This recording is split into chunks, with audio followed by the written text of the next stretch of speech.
Amus umani jiru akas gara garumma akas gabe kunsa akas nalanma akas siyasa bisa akas bolinne bolle akas belna akas gara banne akas bawali banna bawali banna bawali banna bawali banna bawali banna bawali banna itu mana kan motor romo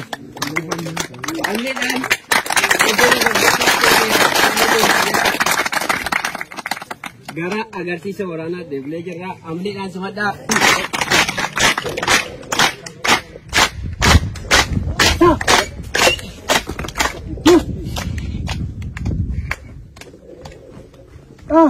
baik Hari, naga. Aduh, baik. Aku sah, tu. Lang. Wah, tadi. Aku. Wah, san. Lang. Wah, tur. Tadi. Wah, sangat. Bukan. Wah, tu. Lang. Wah, tadi. Aku. Wah! Kaijan. Wah! Kaijan. Wah! daawwattootaaf ordoftoo keen jaalatamoo ammallee sagantaan keen akkumitti fufee jiru qophiilee heennan bu'aaru jirtan jennee abdan barii 2022 bar bilisummaa bar walabummaa bar uummati Oromoo aaritti galfatu nuufaa ta'uu isaniifaa ta'uu jenna walaloo jaalmooy bomboo hedduu dhiyaataa itti dhiyaadha.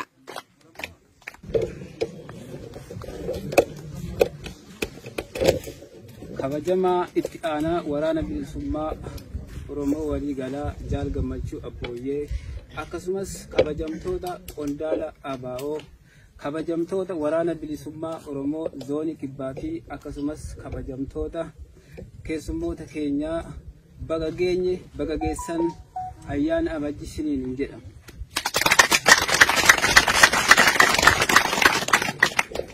Ayyaanni abajjii akkuma beekamu ayyaana seena qabeessaa bifa lamaan ilaaluu dandeenyudha. Inni tokkoffaa bara barri moofaa itti darbee barri haaraas itti seene yoo ta'u inni lammaffaa immoo guyyaa kabajamaa fi jaallatamaa waraanni bilisummaa Oromoo hirbuusaa itti haaromfate ta'uusaa ilaaluu dandeenya. Kanarratti hundaa'eesi walaloo gabaabduu tokko abajjii woboo kan jedhuu fi ijaaramuu kan jedhu tokko irratti walaloo gabaabduu tokko walumaan ilaalla. Walaloon kunis akkana jetti. Yooyyaa sinii jenna woboon zoonii kibbaa jajjabeen sololoo tokkichisaa dhibbaa. Ashamaa akkam jirtu woboon zoonii kaabaa akka gagaa haa baqxu diina keessan dhabaa. Woboo gidduu galaa keessummoonni keenyas kan keessaa fi alaa uummata Oromootii fi kan taatanii galaa woboo zoonii dhihaa fi woboo zoonii bahaa. Ashamaa akkam jirtu nagahaa waa'ee keessanis waanuma dalsoomaanii dhagahaa.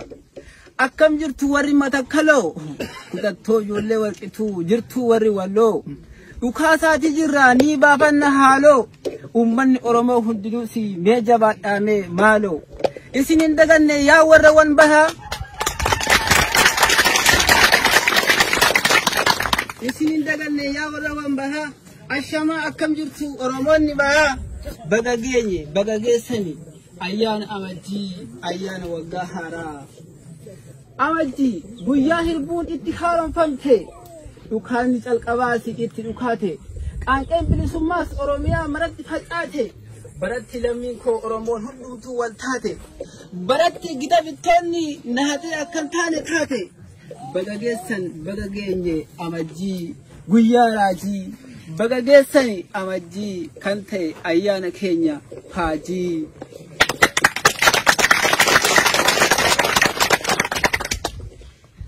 Bara 1978 fi 79 woboratti wal ga'e rakkoo walii galli tokko lama miti hin qabu madaalli muraasan tarreessaa atuu mee ilaali Alani Somali above Ziad Barre jira. Keessanis dargiin diinaa hin se'inaa fira. Bitaa mirgaanii alaafi keessanii irratti qaqanshira. Rakkoon akkasii biyya lafaarrayyuu jira. Gubbaan humna qilleensaa jalaarra saadatti obsaa. Kana keessa darbe hoboon hundumasaa obsaa. Yaa fira meelaala yaa fira. Meelaala yaa fira. Kana hundumaa darbee hoboon har'as jira. Kana hundumaa darbee hoboon har'as jira. Obsaa fi murannoon har'a geesse kaayyoo haqaa. Kaayyoo jaalalitti wareegamtedha. Eenyu turraa maqaa. Baarootumsaa fi badhoo dajjaasii itti dhabne dhugaa waaqaa. Sobni bokokee hammam guddatullee. Deebi'anii kufaa guyyaan bubbulullee. Kanaaf cimee dhaabbate. Hundaa dabdabatee Ziyaad Barrees ta'ee dargiis injibatee. Bara 1980 amajjii tokkottis irbuu aaroonfate. Amajjii tokkottis irbuu aaroonfate. Ayyaana amajjii guyyaa seena qabeetti Oromoon si kabajuu fi hawwiinsi eeggatti. Bara barri moofaa darbee barri haaraa itti seene. Mallattoo dhafaajii kan taate amajjii. Akka biiftuu mul'atte injibattee amajaatii. Oromoon hundinuusi si baruudhaaf ifaaji. Oromoon hundinuusi si baruudhaaf imaaji. Kana qofaa miti seenaan kee amajjii. Dubbatamee hin dhumu dheeraadha waa'een kee. Meekee xiqqoo ibsa amman irraa beekee.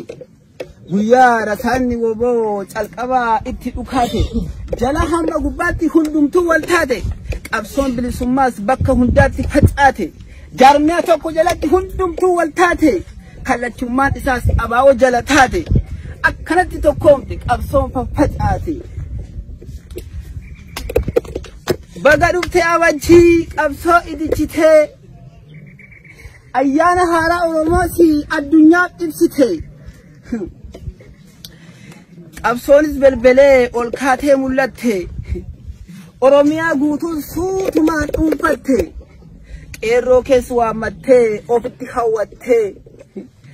Akeeka barsiisaa kaayyootti agarsiisaa.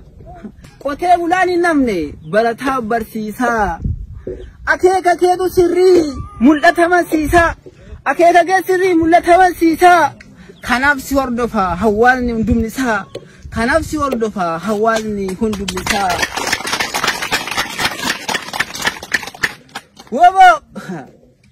Wobo injiinera qabsoo Dooktera Dhukaasaa tarsiimoon isaasi qabsoo hidhannoo fi siyaasaa.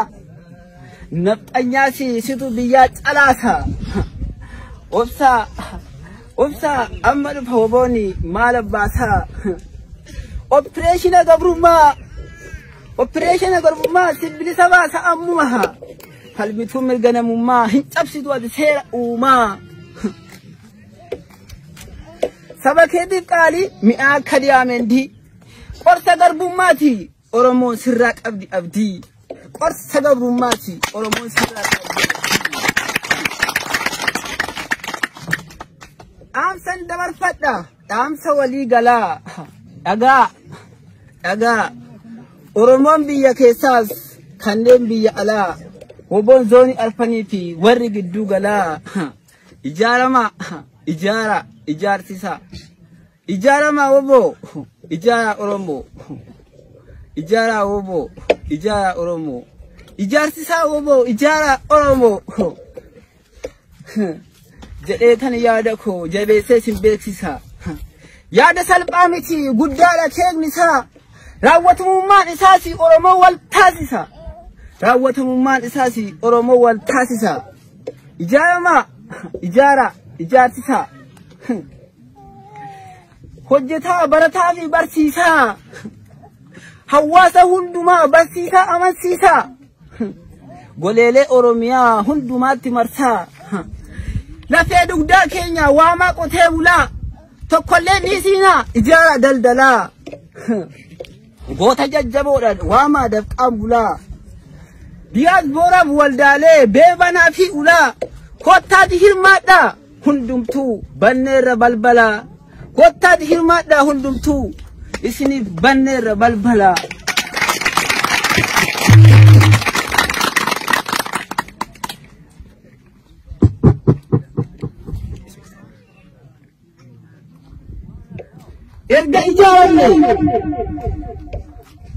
erga ijaarne donne turantimna oromiyaa naannofne diina keenya haqsiifna gootummaaf jabummaa oromoota agarsiifna garboonfataa ariinee biyya keessaa yaasna oromoof oromiyaas amma bilisa baafna oromoof oromiyaas amma bilisa baafna eenyummaa ofii qabna kan ormaa hin dhaallu ofitti deebi'uuf hunduu ofaa ilaalu mixiinu eenyummaa qabdi waan ganna nyaattu bona walitti qabdi nutu sinii beekaa waan hundumaa jedhani mirga keenya falmannaani dhiphoonuu jedhani aadaaf saba keenya waan seexanaa jedhani kan isaanii garuu waan waaqatta keekan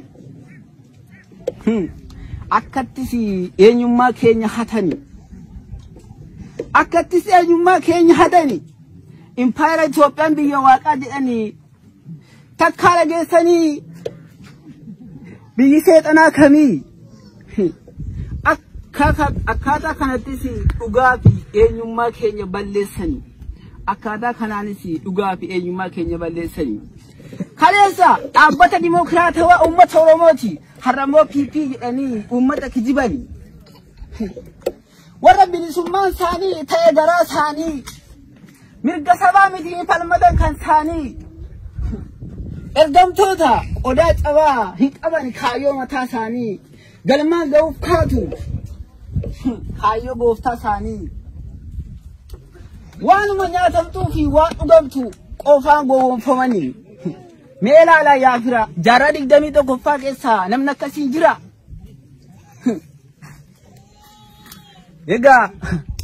egaa dhuma irratti waan si yaadachiisa ijaarama ijaara ijaarsisa ijaarama ijaara ijaarsisa waan barbaachisu hundumaas barsiisa tokko too nafiini hundumaa hidhachiisa jabaadhaa lolaati hundumaa lolchiisa kana qofaatu Oromoo boqochiisa kana qofaatu Oromoo boqochiisa injifannoo kan uummata Oromooti. daawwattoota keenya jaalatamoo fi kabajamoo hara toor miidiyaa hawaasaa page Facebook ONM Abaawo YouTube channel hen ONM Abaawotiif karaa televiziyoon arratti biyyoolessa Oromiyaa akkasumas raadiyoo arratti biyyoolessa Oromiyaatiin nu hordofuu jirtan ammallee deebinee baguyya seena qabeessa ayyaan lakkuu ammajji tokko bar 2022tiin isaaniin ga'isaaniin jecha qophiin keenya ammallee akkumitti fufee jira amma immoo aasaa sabboontoti ilmaan Oromoo biyyi garaagaraa irraa dhufu waraan bilisummaa Oromoo biraat argamanii ammajji tokko bar 2022 habajuu jiran isan dhageessimnaa aasaa warraan nu dhiyaadha ergaa akkamii qabanii hasanii dabarsanii dhageeffadha.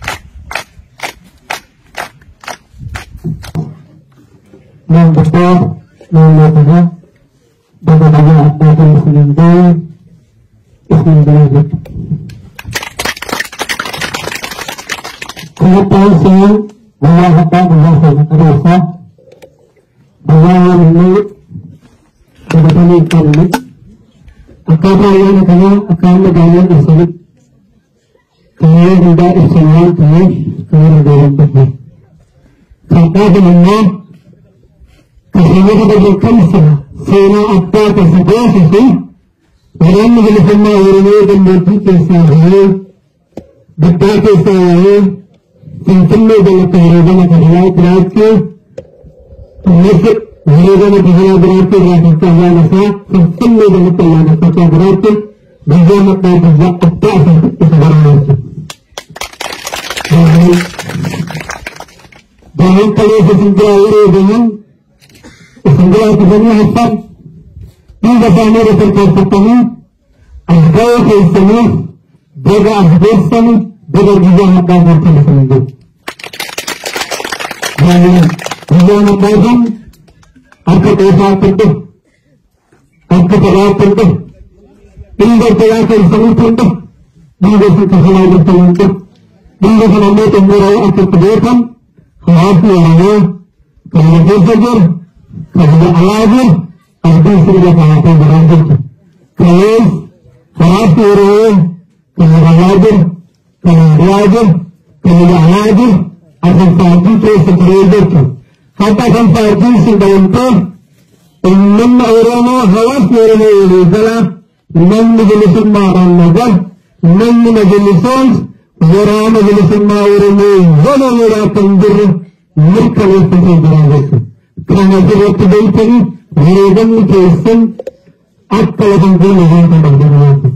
Enam orangnya ini salah, itu mereka itu berangkat. Belasan terbukti asal keadaan kepada teman orangnya adalah kerana asal satu segera berjalan harta orang kebanyakan mengganti harta dia kerana mereka berkali orang berjalan orang berjalan ada kesedaran teman orangnya adalah persen. Artinya itu segala berita apa yang berterus terang. Mungkin dia anak berilmu, kehidupan sebenarnya orang menjadi orang bergaya jalan terkesan berterus berkala berkala bahasa bahasa dokter merap esminya yang Jeremia, Estapa, Dara, akar sempurna apa bangsa Polsek, akar semedebas, wada semedebas. Yang sebagai menghimpun, karena juga sempurna pergaulan himpun, kasihani orang merasa himpun, humna kayu, huri kayu, jeremia kayu, wada kayu, akar sempurna apa bangsa Polsek sudah dia berkesi berkegiat Polsek. Bangsa Polsek bersemangat jawabnya sebentar. Bermaksud berwajibnya berbersama apa sebentar ismi saya untuk artinya lebih seperti benda lebih seperti benda orang kiri sebentar benda jawabnya Allah memiliki barang bersama barang bagaimana apa sebentar saya Bagaimana usaha? Ini kami baca dari buku ini. Ada pengetahuan juga.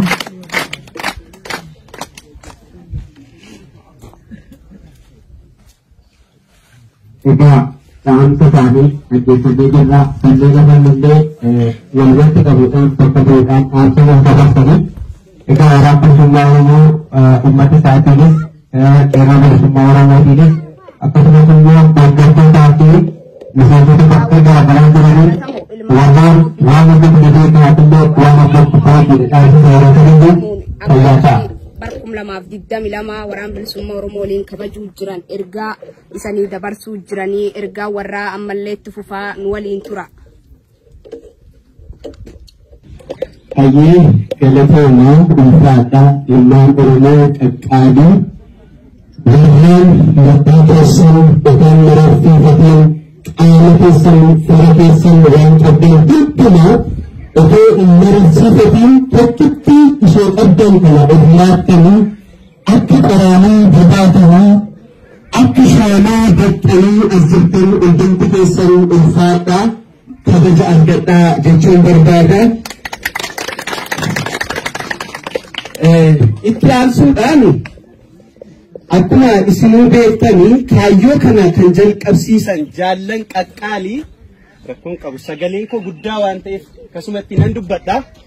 Akkuma isiniyyuu beektanii jaallan qaqqaalii warreen kaayyoo kanaa fi qabsoo kana jalqaban lafee isaanii caccabsanii dhiiga isaanii dhangalaasanii karittiin xurreen isheen dhugaan isheen gara bilisummaatti geessitu isheen saba Oromoo kabachiiftu karittii kana ta'uusaa nutti agarsiisanii ifanii ofii isaaniitiin immoo wareegaman isa kana immoo karaa kana nu agarsiisanii isaan ofii isaanii wareegaman kaayyoo kanatti fufsiisuudhaaf immoo dachii biraarraa pilaaneetii biraarraa yookiis immoo addunyaa gara biraarraa otoo hin taane warruma amma bakka buutanii lubbuu keessan ishee qaalii kana laattan kanatu ifa kana kaayyoo kana galmaan gahuudhaaf asitti argamtanii isaaniifis kabajatu malaa ulfinatu malaa seenaan isaanii bara baraan dhalootaa haga dhalootaatti Oromoota mara biratti yaadatama seenaan isaanii ni bareeda kaayyoo kana isaantu nu jalqabsiise jechaadha. haa ta'uti har'ammoo amajjii tokko guyyaa yaadannoo waboo kana gaafa kabajannu akkuma silayyuu ibsanii tokkoon miira gammachuu qabsoon kun waboo biratti otoo hin sharafamin dantaan Oromoo otoo hin gurguramin gatii lubbuu Oromoo fi gatii dhiiga dhangala'eetti ittita gochuudhaaf azraachuu keenyatti kaayyoo kana galma gahuudhaaf kutannoodhaan azraachuu keenyatti gammachuudhaan dabarsina. haa ta'uti ammoo kan nuti gaddinu silaa kan kabaji isaaniif malu dhiigi isaanii dhangala'e yoona kan Oromoon walaboomuu maltu sababii galtuu yookiis immoo gantuu mugittuudhaan daandiin bilisummaa sababii dheeratee haga ammaa otoo qabsoo kanatti xumura hin godhin jiraachuu keenyatti xiqqoo akka gaddaatti natti dhagahama. haa ta'uyyuu malee garuu dhaloonni amma waboon itti jiru kun isa kana yeroo gabaabaa keessatti xumura itti gochuu sababii danda'uudhaa fi gammachuu guddaadhaan kabajnaa jechuudha.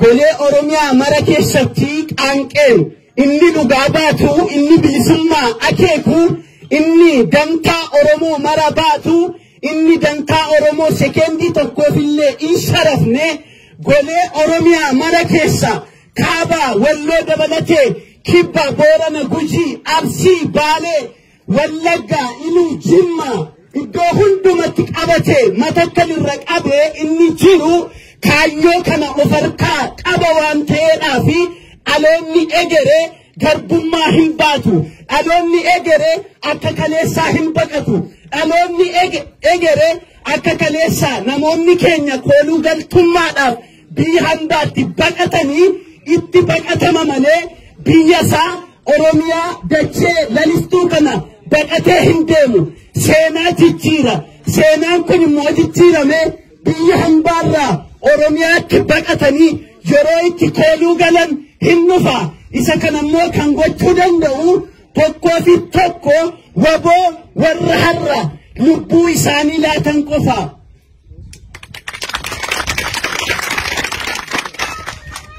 kanaafiyyuu kaayyoo qabna ergama qabna mul'ata qabna eenyumtiyyuu immoo akka argee akka qilleensi olii gadi nama raasuutti nu raasuu hin danda'u. waboon miillisaa kattaa jabaa hin sochoone kaayyoo ejjennoo dhiigaa fi lafeen ijaarame irratti waan dhaabatee fi hin bilisoonnaa shakkiin qabnu dhuguma dubbachuuf sila yogguun dhufe kaasee yeroon akkasitti alaabaa kana bosona keessatti akkas mirmirfamee namoota akka kanaatti argu baay'een boo'e garuu amma waa tokkotu naa gale kana booddee dargaggeessi akka koo dargaggeessi gari biraa boohuun qabu himimmaan haadha hiyyeessaa ishee dhaltee barsiifattee akka ilmaan see baratanii iddoo guddaa hin geenyeef halagaadhaan dhaanamaa akka bineensa bosonaatti waajjira keessan keessaa ari'amanii akka bineensa bosonaatti magaalaa keessaa daldala jiran keessaa qorannoo garaagaraa keessaa sababii Oromoo ta'anii fi dhiigi isaanii Oromoo ta'eef warra ari'aman haati isaanii isheen ciniinsifattee deessee itti cabdee karaa garaagaraa itti dadhabdee barsiifattee bu'aa dhalashee toon argiin yeroo hundumaa boossee qaralaalaa haftu kana har'a nuyi warra ammasitti argamu kana warra golee Oromiyaa keessatti dhiiga isaanii cimsan kanatu imimmaan kana irraa haqa kanaafuu hin boonyu akkasuma. egaa hundumti keessanuu warra sirtanis baay'een isin jaaladhaa nu jabaadhaa hin jabaanna namoota hin dammaqne qabna eeyyee wallaalaa baay'ee qabna kan beekaa fakkaatee nurratti duulu hirrafu gaafa waa tuttuqee ribaasaan dammaqsu immoo akkuma erga waraabessi darbee sareen dutti jedhanii mammaakan ka'anii nu tuttumatu warra qabsoorra jiru tuttumatu kanaafiyyuu abdiin kutannu warra murattootatu as jira warra sabuma keenya ta'anii hin dammaqiin garuummoo nu tuttuqan sanaafiyyuu ifa ta'uuf sababii jirruudhaaf hamileedhaan cichoominaan kaayyoodhaan muran